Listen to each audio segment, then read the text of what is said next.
नमस्कार दोस्तों, कैसे हो। आज फिर से एक नया वीडियो, एक नया टॉपिक लेके आया हूँ। स्क्रीन के ऊपर आप लोगों को दिखाई दे रहा होगा कुछ ऐसी बातें जो फिर आपके एक बार काम आएगी, निश्चित रूप से आपके काम आएगी। प्रतियोगी परीक्षाओं के बारे में जैसे मैंने बताया उसी तरीके से इसमें कुछ बातें है। क्या ये टॉपिक थोड़ी सी चर्चा कर लेते हैं अपन।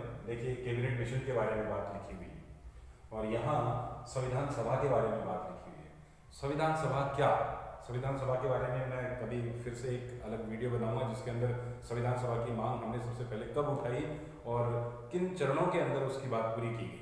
लेकिन अंतिम रूप से जब हम लोगों ने संविधान की मांग अंग्रेजों के सामने रखी थी तो एक मिशन आया था, कैबिनेट मिशन। देखिए यहाँ पर लिखा हुआ है कैबिनेट मिशन। ये वो मिशन है जिसने हमारे देश के अंदर हमारे देश की संविधान सभा को गठन के रूप में मंजूरी प्रदान करी।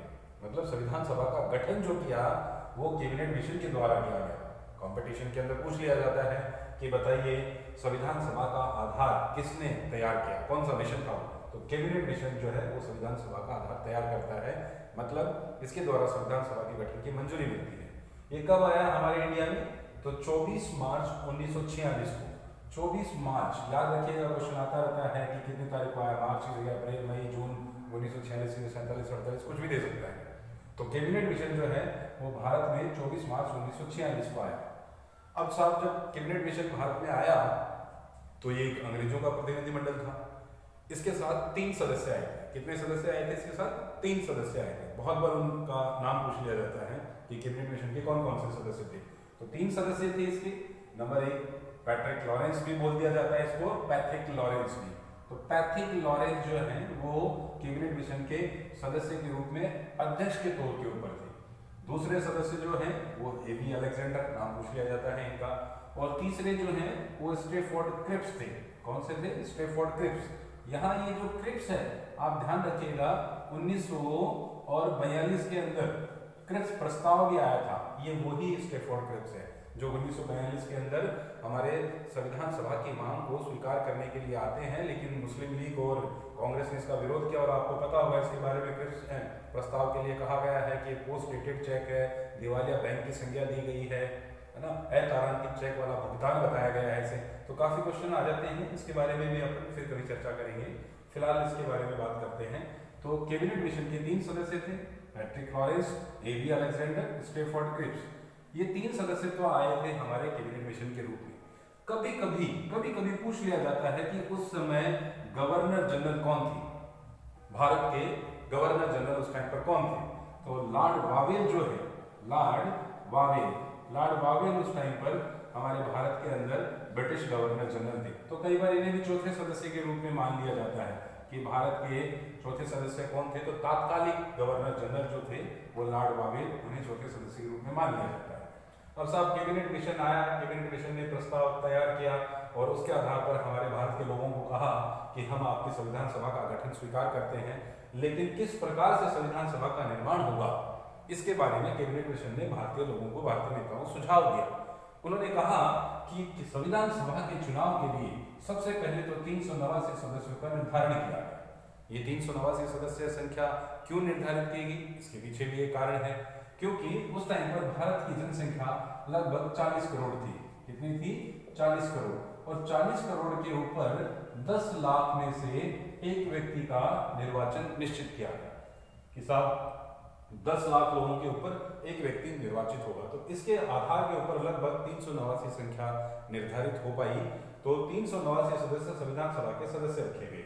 इन 389 सदस्यों का चुनाव करवाया जाएगा। तो देखिए यहाँ मैंने लिखा है निर्वाचित। तो 389 सदस्यों में से 296 सदस्य 296, बहुत बार एग्जाम में क्वेश्चन पूछा गया है कि संविधान सभा के कितने सदस्य थे। तो ध्यान रखना मेरे दोस्तों, 389 सदस्य संविधान सभा के थे। उसमें से पूछ लिया जाता है कि निर्वाचित सदस्य कितने थे। तो निर्वाचित सदस्य जो थे वो 296 थे। और ये मैंने बताया 10 लाख जनसंख्या के ऊपर एक व्यक्ति को निर्धारित किया गया। अब साहब 296 सदस्य जो थे इनका निर्वाचित किया गया। इनको भी 2 कैटेगरी के अंदर बांटा गया। जो निर्वाचन करना था उनको 2 कैटेगरी में बांटा गया। एक संख्या बनाई 292 सदस्य कहां से चुने जाएंगे संविधान सभा के लिए? तो 292 सदस्य प्रांतों से चुने जाएंगे। उस टाइम पर जो प्रांत थे वो 11 प्रांत थे और 11 प्रांतों के अंदर विधानसभा थी। ध्यान रखिएगा मेरे दोस्तों, यहाँ पर एक और महत्वपूर्ण बात आपसे पूछ लिया जाए कि संविधान सभा के सदस्यों का चुनाव कहाँ से हुआ, तो जो 11 प्रांत थी उन 11 प्रांतों के विधानसभा सदस्यों के द्वारा हुआ था। ये बहुत महत्वपूर्ण बात है कि संविधान सभा के सदस्यों का चुनाव विधानसभा के सदस्यों के द्वारा हुआ गया था और उस टाइम पर 11 प्रांत थे, उन 11 प्रांतों में से 296 सदस्यों का निर्वाचन हुआ था, निर्वाचित हुए थे। कि 296 सदस्यों में से 292 सदस्यों का निर्वाचन किया गया विधानसभा के सदस्यों के द्वारा, जो कि प्रांतों में थे। और मैंने बताया अभी कि 11 प्रांत थे, तो इस तरीके से 296 सदस्यों में से 292 का तो निर्वाचित हुआ। फिर बच गए 296 से, देखो 292 4 सदस्य बच गए। 4 सदस्य किसमें से निर्धारित किए गए? ये 4 सदस्य वो हैं जिनको आज के जमाने हम केंद्र शासित प्रदेश मतलब यूनियन टेरिटरीज के नाम से जानते हैं। ये चीफ कमिश्नर प्रणाली के थे। इसमें जो 4 सदस्य निर्धारित किए गए, एक सदस्य तो दिल्ली से निर्वाचित किया गया, दूसरा सदस्य है अजमेर मेरवाड़ा से, राजस्थान के अंदर हमारे अजमेर मेरवाड़ा। तीसरा जो है वो कुर्ग का इलाका था, मतलब कुर्ग के जगह से लिया है, कुर्ग जिसे आज वर्तमान में कर्नाटक के रूप से जानते हैं हम लोग। और चौथा बलूचिस्तान। तो इस प्रकार से 4 सदस्य जो थे वो यूनियन टेरिटरी चीफ कमिश्नर प्रणाली से चुने गए।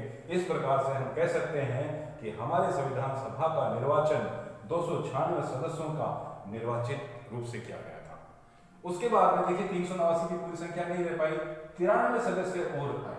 93 सदस्य कहां से आए?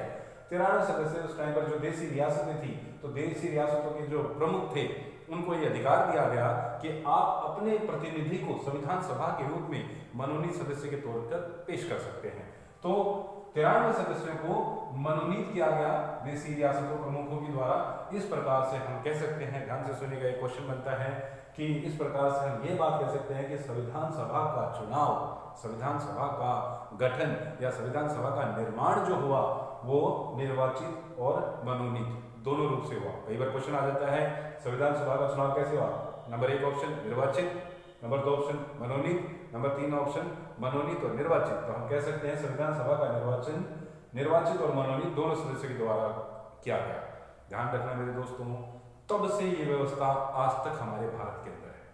आज भी हमारे संसद के सदस्य जो हैं वो चाहे राज्यसभा हो चाहे लोकसभा हो, वो निर्वाचित और मनोनीत होते हैं। तो इस प्रकार से पूरी संविधान सभा का गठन किया गया। संविधान सभा में एक्चुअल में तो अभी बहुत सा मैटर है, बहुत है दोस्त इसके अंदर जो हमारे प्रतियोगी परीक्षाओं के अंदर आता है, लेकिन उनकी शुरुआत हम लोग नेक्स्ट वीडियो में करेंगे। फिलहाल छोटा सा समराइज मैंने बताया है आप लोगों को। उम्मीद करता हूँ कि शायद आपके लिए यूजफुल निश्चित रूप से होगा। मैं ये कह रहा हूँ आप लोगों को निश्चित रूप से यूजफुल होगा। इसके अंदर और कोई महत्वपूर्ण बात जो है वो आप लोगों को नेक्स्ट वीडियो में बताऊंगा। फिलहाल के लिए इतना ही। थैंक यू वेरी मच, धन्यवाद।